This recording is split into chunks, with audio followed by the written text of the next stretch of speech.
Kevin, why do you always read? I mean, what is this? Post hoc ergo propter hoc. What does that mean? What's his trench coat? Why are you dressed in black? You look like Batman. I mean... Kenny, I'm reading the dictionary because I would like to enhance my education, unlike others I know. And I wear black because it just so happens that I'm a professional mourner. And what's your excuse? Why are you wearing your biology project? Besides that, I want you to do a little mourning for me. I really want to see you mourn. Oops. What? Give me the book. Oh. Hi, I'm Ken Hastings, and he's Kevin DeNovis, and what you're about to witness is an experiment in academic comedy. Yes, it's an experiment in video stupidity. It's... unreal! This is unreal! This is unreal! This is unreal! Now, you, the viewer, can determine whether this show is to stay on the air. All you have to do is write your comments down on a piece of paper and send them to... Did you bring the address? Did you bring the address? Did you bring the address? Look, I forgot the address. Why don't we just go ahead with the computer graphics for a change? All right, the computer graphics of the address to send your comments. The computer graphic. Computer graphics. All right, now that's comments, care of Unreal, 1925 Chapel Avenue, Cherry Hill, New Jersey, 08002. By the way, ladies and gentlemen, this is... Unreal!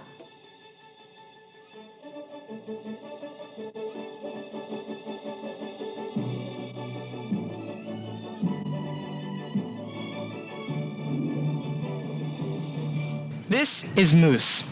Now you take it, you spray it onto your head, massage it into your scalp, and it holds your hair in place.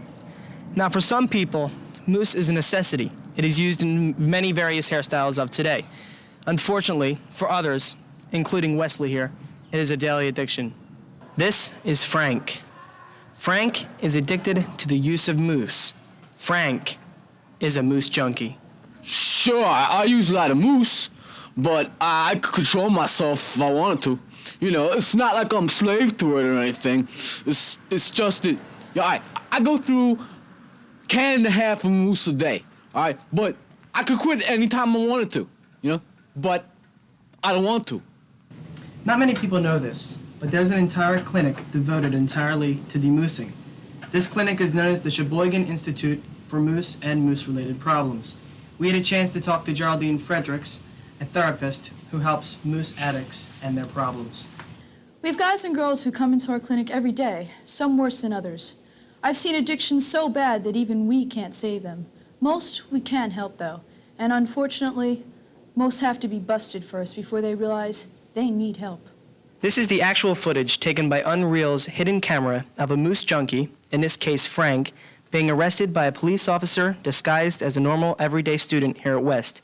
The man in the jacket, Frank, is attempting to sell several cans of mousse to an undercover mousse agent. So, the final deal is, all right, so I sell you the whole load, $5 a can, and you sell it for $20 a square, right? Okay, man, I'm ready. Right, okay, I said, so, you got the money? Right here. You got the merchandise? Okay, yeah, all right, now, it's right in here, all right. Now, this stuff in here, don't touch. All right, this is the good stuff. This is the extra control formula with conditioners, so it's really good. Yeah? Yeah. Okay, scumbag, you're busted. This is the Moose Police. Okay. You're under arrest for possession with intent to sell, illegal storage of combustible chemicals, and corrupting the hair of minors. Got the right to remain silent. I don't believe this, man. Oh, man, come on, man. So far, we have only looked at the bad side of mousse, a normal, everyday hair product. But what about the people who actually make mousse? How do they defend themselves? We had a chance to talk with Genevieve Perrier, chief executive of Genevieve Honey-Scented Apple Melon Styling Mousse. Listen, you don't know how many sob stories I've heard about people who couldn't handle their mousse. That's their problem, not mine. I have enough problems dealing with the gel manufacturers. Did you know that they're putting prizes in the bottom of the jars? They're absolutely brazen.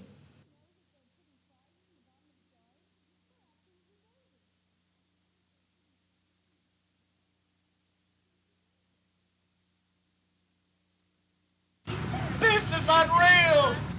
Well, Mr. Chokoff, I'm very glad you could be here today, and right now I'd like to present you with this autographed book Alan Alda, the greatest American superstar. Thank. Now, I've told my advisors and secretaries not to call and interrupt us unless it was very, very important. So I hope to get something accomplished today. Now, to begin with, as I see it, oh, horse dumplings. Excuse me one moment. Yes? Sorry to bother you, sir, but Vice President Bush is dead.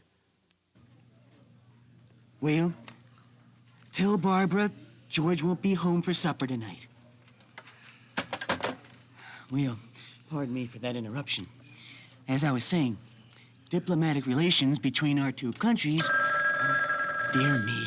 Hold on a second, please. Yes? Mr. President, a Libyan hit squad is holding part of the capital hostage. Goodness, are there any Republicans involved? Well, no, sir. Well, what are you worried about? I'm awfully sorry for that interruption. Anyway, as I see it, the nuclear arms race. Now,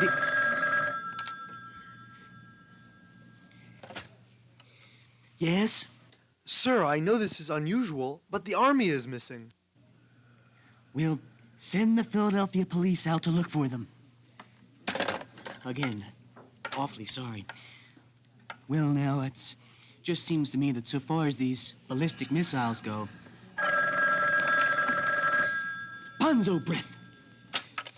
What is it this time? Sir, I thought you might like to know one of your World War II movies is on TV now. Channel. Channel 6, sir. We'll be right there. Come on.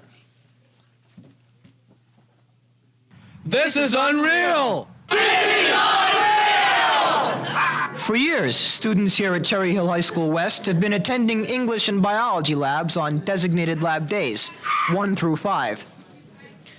Everybody has a lab on one of these days, and everybody knows what day they have lab. As easy or as complicated as this may seem, everybody was happy. Until one day, this announcement was heard over the loudspeaker. Good morning. Today is Tuesday, January 21st, 1986. Today is day 0.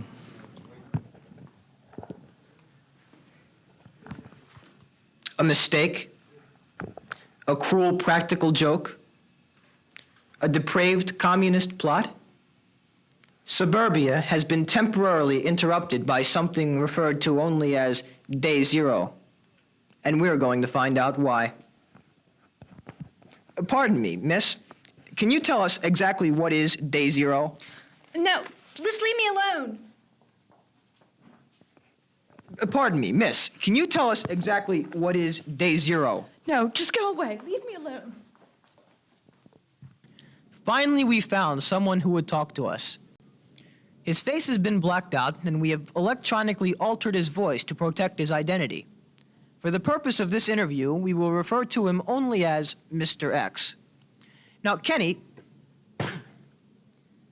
Mr. X, can you please tell us what exactly is Day 0?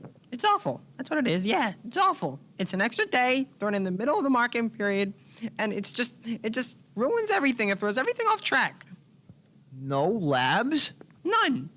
Why, that's horrible. You're telling me. Well, tell me, where do you go? What do you do on Day 0? I don't know where to go. Nobody knows where to go. If we get a lab, they kick us out.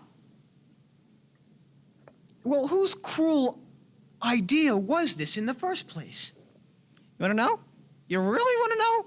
The health department. That's who. Those teachers who hang out in the bottom of F-Wing. That's who did it. That's who made me mad. We here at Unreal figured it was high time we had a little chat with the health department. Can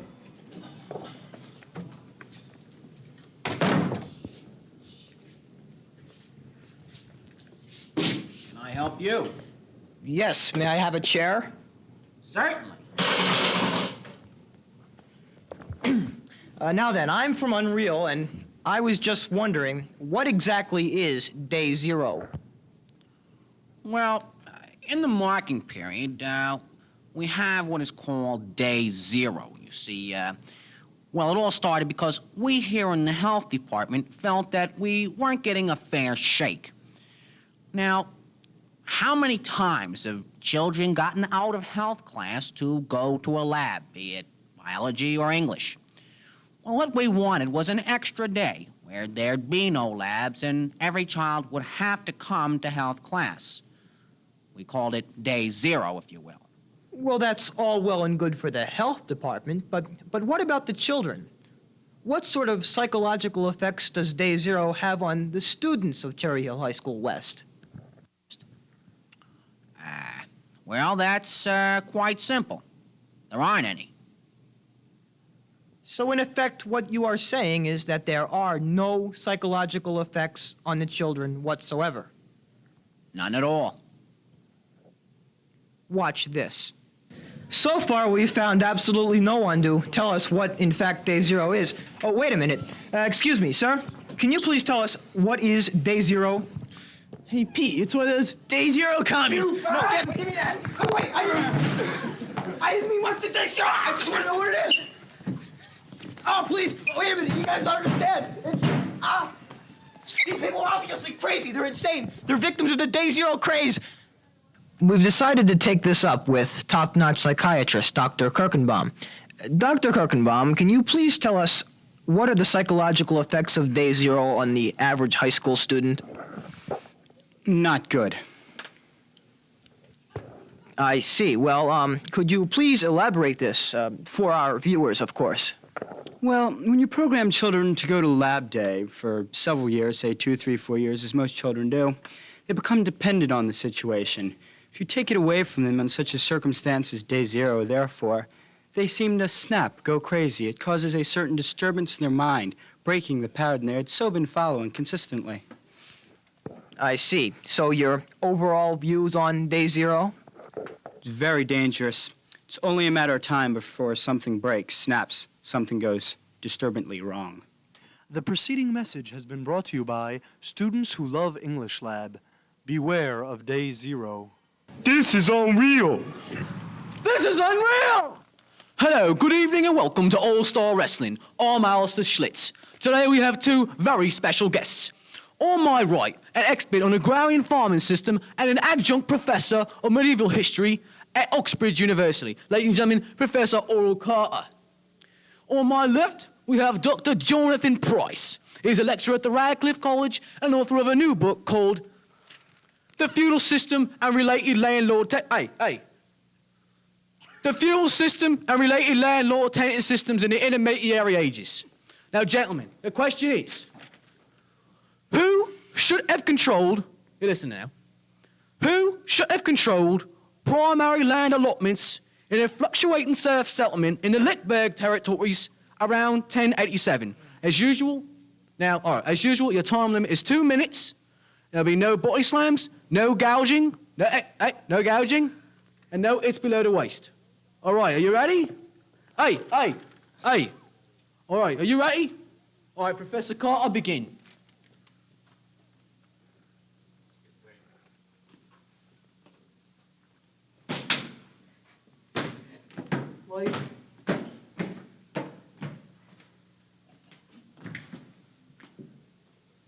Absolutely incredible, absolutely. All right, it's apparent that Professor Dr. Price has won. Therefore, the answer to the question is the serfs. The serfs should have controlled land allotments in the Lickberg territories around 1087. Well, that was an absolutely surprising ending indeed.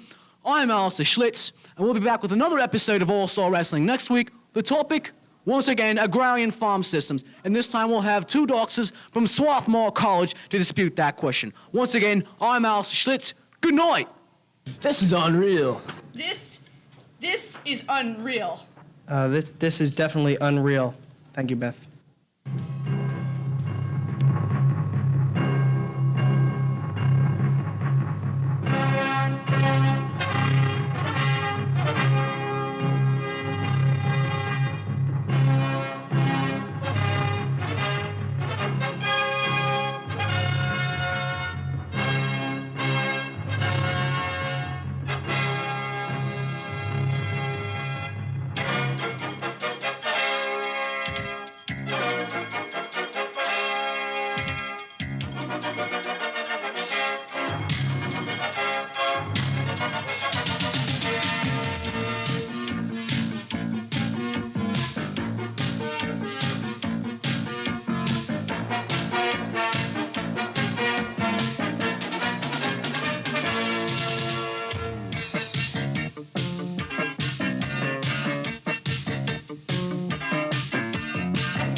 The comedy continues next week at 7:30 with Unreal number 2. This is Cable 18, the Cherry Hill Public Schools television station.